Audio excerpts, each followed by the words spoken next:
Hey everybody, thank you so much for joining me tonight. I'm Nate Zielinski. Guys, tonight is a very special night. Obviously, it's Halloween, so happy Halloween to everybody out there. It's a crazy night for everybody. So we'll keep tonight's show just a little shorter than normal. Again, everybody's kind of busy and got things going on. But guys, on this show, you've been following us since May. We've been talking about big game hunting and everything there is to do with that. Obviously, our big preaching point is hunting public land. We always talk about a 60-40 mix of scouting to hunting. But we've talked about everything with that. Hunting, processing, taxidermy, everything else is out there that we've been talking about. But tonight's a special one, guys. When it comes to archery hunting in general, there's somebody that I've known for many years and somebody that I look up to, and he's a very special friend of mine named Henry Fulmer. Henry here is again, a great friend and an amazing archer, and he's really been around everything to do with archery his entire life. I believe he started getting in the archery world in 1955, just getting out of the Army. But this guy has literally shot for almost every company out there over the last, 50, 60 years. One of his last bows he was shooting was the Bowtech, and he loves it, so we'd love to hear that.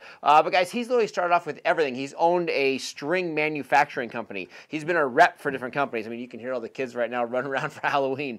But guys, he's literally done everything out there in the archery world. And one of the special things that he's done, actually, in the very first mechanical bow that Bear ever made, guys, this is one of the most popular bows, back in the day. Henry is actually the first person to ever harvest a big game animal with a Bear bow, with a Bear mechanical bow. He's the first one to ever put an animal down. So the list goes on and on and on of the things and accomplishments that Henry has done in his life and in the archery world. And again, it's an honor for myself to know him. So guys, we're actually going to jump out of here, out of studio. We actually roll to a kind of clip that we shot just the other day. Again, we don't have good enough internet at Henry's house. Henry wanted to do the overall interview at his house so we can see all his bows, see everything that he's done in his life. So we're going to jump to that interview right now. But guys, this is something you must watch. Sit down, tag your friends, comment your friends, bring everybody in here, guys. If you are an archery hunter, if you are an archery shooter, if you ever have been or ever looking to get other people involved, guys, tonight's the night to watch this clip. Literally, it's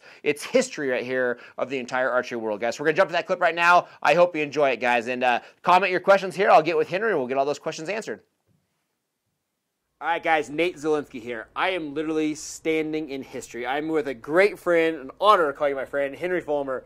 Henry invited us into his house. When I think of archery, literally, obviously, people not going to know me for archery. I am a hunter, and I use a bow as a weapon. I'm not a competition shooter. I just love archery hunting. When I think about archery, I think about you. I've known you off and on for 10, 12 years. And again, when you think archery, you talk to people about archery, your name comes up. And you invite us into your home. It's an honor, guys. It seems like everybody across the country right now is releasing new bows. It's the time of year where all the new equipment comes out, but obviously it started somewhere. So, guys, you're talking to Henry right here, who we'll show you pictures of. I mean, right there, you're standing with Fred Bear. I mean, you've hunted all across the country. You've hunted with all the elite hunters and athletes within that realm. But, Henry, I want you to, with all the new bows coming out, they all started somewhere, and I want you to walk us through. And we're standing right now on literally a wall of history. So, how did you start off in archery? Where did you come from? When were you first starting to get in the archery world? I mean, archery has been your entire life. Tell everybody here at these cameras, where did it start? Where did you start with archery? Well, when I got out of the Army, a friend of mine who I hunted a lot, one of my best friends, we grew up together, went to school together. He got out and he had started bow hunting when I got out of the Army. He said, hey, I found a new way to hunt. You got to get a bow. So we went to... And what year is this? 1955. 55, okay, perfect. Just got out of the Army. So we went to Kinsey's Archery out in Mountjoy, Pennsylvania, and I bought my first outfit. For $50, I bought a bow, a dozen arrows, broadheads, a quiver, arm guard, and a glove. 55. And that bow up there. Yep. We'll paint it, guys, here in just a second. We'll check it out. That's awesome. So that's where I started, and I became addicted immediately. And then I took up tournament shooting, competition shooting, and I just loved it. Yep. And went from there. I did a lot of hunting. I went to work for Bear Archery Company in 1969. But you had a shop even before that, correct? Yeah. So, again, we all get addicted, and we love it, and we start hunting. And you started a pro shop. And what year is the pro shop started? 1967. My friend Sherwood Chalk and I opened an archery pro shop. Yep. And we were only together about 3 months, and he went to work for Bear Archery Company. Okay. And you were working a corporate job as well as running the bow shop. exactly, Yep. yeah. And corporate found out I had a business on the side, and he said, I can't do that. They own me. So I said, I got to do something You got to else. do something different. Left that world. So I got an interview with Bear Archery Company and went to work for Bear Archery Company. That was my start in archery sales. Okay. And I did a lot, like I say, a lot of competition shooting. Yep. Shot in 9 national tournaments. Okay. And loved it. Did everything and I could do in archery. Yeah. Yeah. Hunted across the world, Hunted sold with bows, worked for the companies, and shot professionally and as well as hunted. Hunted with Fred Bear, Tom Jennings, and a lot of other elite bow hunters. Absolutely. What was that? I mean, what was that like? I mean, getting into it so early on. I mean, everybody nowadays has TV shows, has bow hunting stuff. I mean, you were the start. You were the forefront of it. I mean, what was it like hunting with Fred Bear? Oh my. I explained Fred, when people asked me what kind of a person was Fred Bear was the kind of a person, he could talk to anybody in any walk of life and make them feel comfortable in 15 minutes like you'd known him forever. No kidding. He was a fantastic person. He broke the mold when Fred Bear. I believe that. Yeah. I believe that. That's awesome, guys. Now, real quick, I got to walk you through here. Henry, can you walk us through what we're standing in front of right here? I mean, give us the history. Talk to us about this gear. Can you grab that one there? I can. We'll slide these out there. Perfect. This was the start of the compound bow. A guy named Hollis Allen invented the bow, got a patent on it. Roughly what year? In the mid-60s. Mid-60s, okay. This is the mid-60s compound. Yep, yep.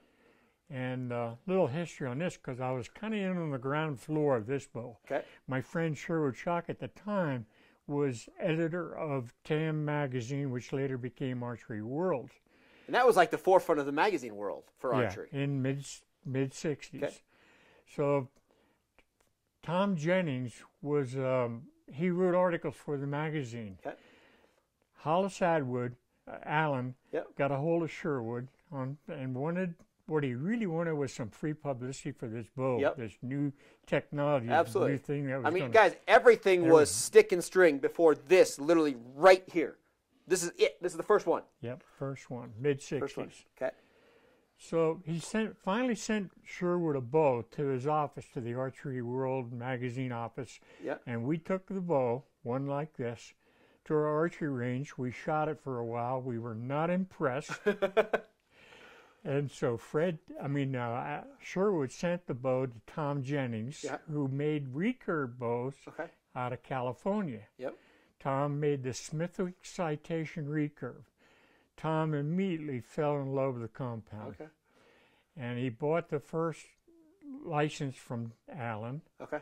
and from there it went to this one. This was the next one. This was Tom Jennings' first compound. This was The first one Tom Jennings made. late 60s. Okay. No kidding. And I mean, look at the wheels and the pulleys. I mean, we're talking about right now shooting smart technology and, cam leaned for, horizontal knock travel, everything like that. I mean, I don't think we quite had that at this age. no.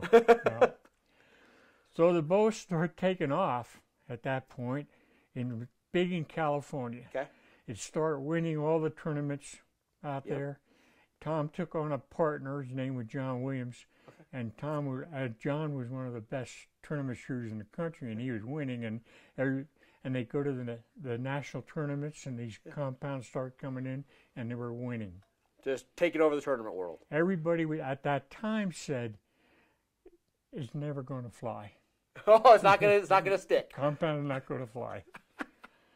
And and it keeps going from there. And from so there. from here, just walk us through in a quick jaunt here. What this is basically the evolution of kind of where we more hit the modern age cam wheel and kind of where we slowed down with the progression. Correct? right, this was Bear's first compound. So this is 1974. Bear's first one, the company that you were working with at the time and, Yes. and working throughout this adventure.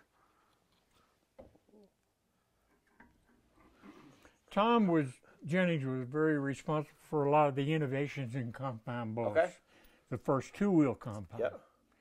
the cable guard, many other things. He innovated a lot of this. Okay. Then along came Bear in 1974. By that time, Tom was well on the way, half a dozen years down, Okay. and winning all the tournaments. If we had a saying back then, if you weren't shooting at Jennings, you weren't going to win. We're going to win. Okay. That's cool. Now, you're going to pan, guys. The light's not amazing right now, but we got to talk about this real quick. So I want to talk about this picture right here, Henry. So you have this up here. Walk us through what's happening right here. So I think that's awesome. There's a picture here, guys. We have a broadhead. We have a picture of Henry and Fred Bear sitting together.